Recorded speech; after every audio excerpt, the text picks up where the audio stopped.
Привет, с вами Виктория Сидорович, и сегодня у нас на обзоре взрослый балет. Я очень давно хотела попробовать это направление, но все как-то не решалось, потому что как представлю балерин, то вроде как и хочется себе тоже такую красивую осанку, изящную фигуру, но и в то же время очень страшно даже пробовать. Говорят, что балет, он совершенствует и внутри, и снаружи, поэтому сегодня будет мое первое занятие в студии Мэри Беллет, и мы посмотрим, есть ли шанс прикоснуться к классике после 25 и хоть что-то научиться тут делать.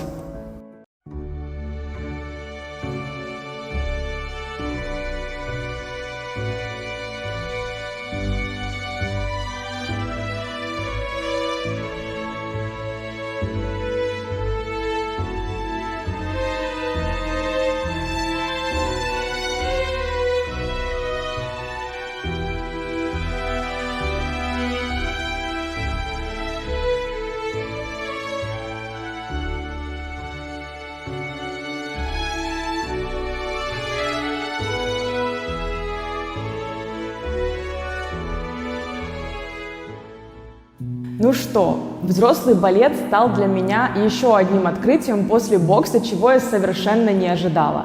Я, конечно, слышала, что заниматься балетом вместо фитнеса – это новый тренд, но теперь я наконец-то понимаю, почему. Несмотря на то, что я не занималась в детстве ни классикой, ни балетом, как вы помните, с растяжкой у меня тоже так себе, мне занятие очень зашло. Да и многие хореографы уверяют, что несмотря ни на возраст, ни на вашу подготовку, вы можете начать заниматься классическими танцами, и у вас будет получаться со временем что-то прекрасное. Давайте пойдем по порядку. Что вам нужно знать, если вы решили заниматься классическим балетом, какие есть плюсы и какие есть недостатки, с чем стоит быть осторожными. Ну, во-первых, конечно же, во время тренировки задействованы все ваши мышцы. Во время занятия вам нужно постоянно держать все тело в тонусе и в напряжении. Спину, руки, ноги, попу, все. В общем, ваша задача быть максимально так сдержанно в тонусе, и вы выполняете абсолютно все упражнения в таком состоянии, что позволяет прорабатываться таким мышцам, о которых вы, скорее всего, не знали. Это первое. Второе.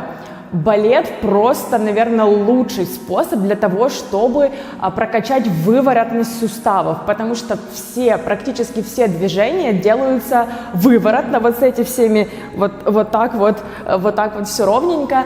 И если у вас плохая выворотность или недостаточно развита, я уверена, что после нескольких месяцев занятий балетом это можно пофиксить.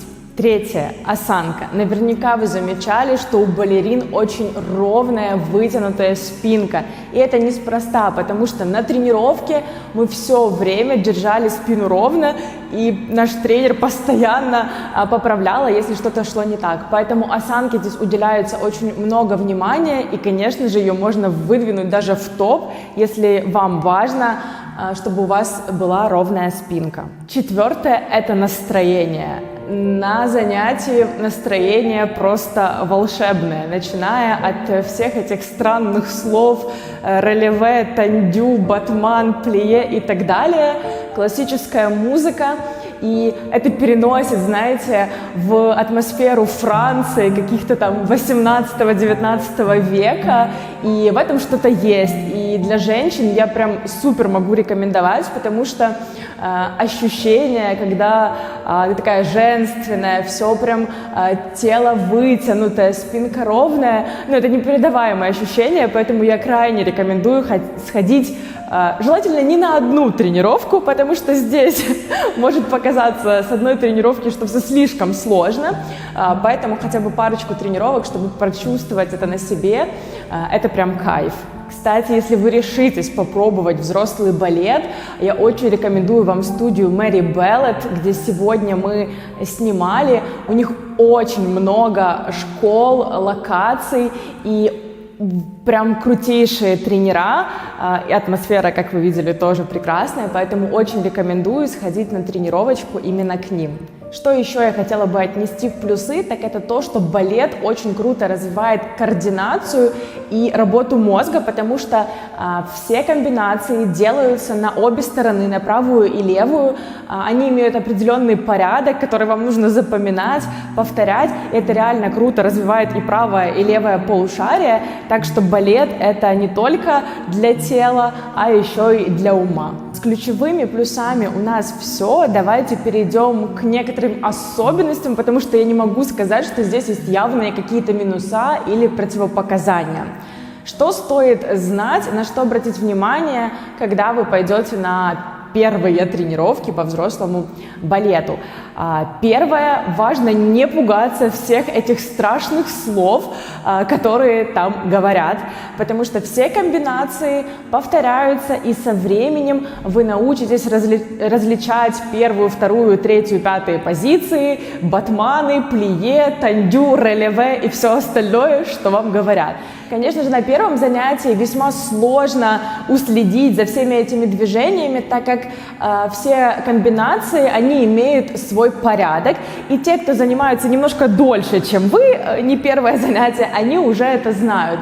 При этом, когда у вас хороший тренер, что немаловажно, он всегда вас поправляет, помогает, и это здорово расслабляет на тренировке и позволяет все-таки что-то повторять и выучить. Следующее, на что вам стоит обратить внимание, когда вы соберетесь на тренировки по взрослому балету, это на форму.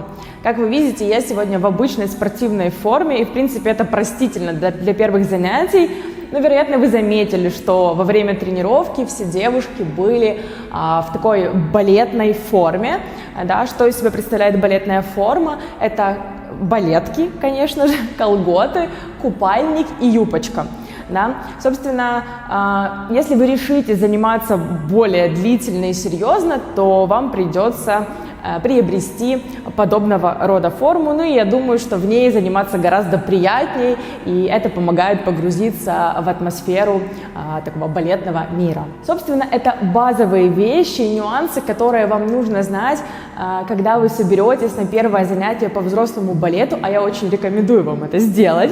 И есть еще несколько рекомендаций, которые вам могут помочь не только попробовать, а заниматься балетом более длительное время.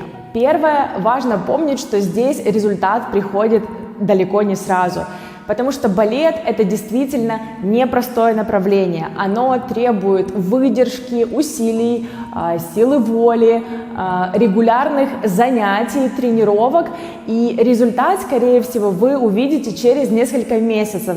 Именно поэтому важно настроиться на то, что здесь не будет быстрых результатов. При этом, если вы будете заниматься регулярно, результаты будут обязательно. Второе. Балет весьма сложно назвать спортом. То есть вроде как это и спорт, но в то же время это искусство.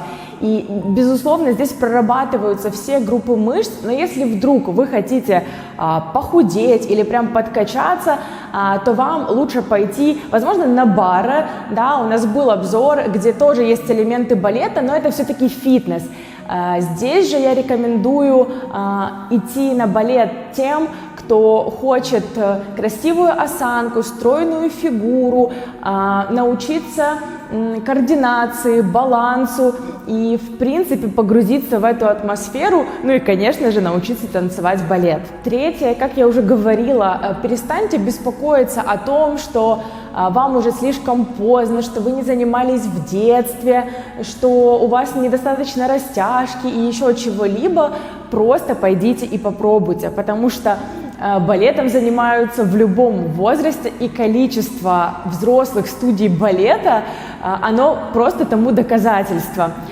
Так что не парьтесь ни о чем, а идите и пробуйте. Это действительно незабываемый опыт.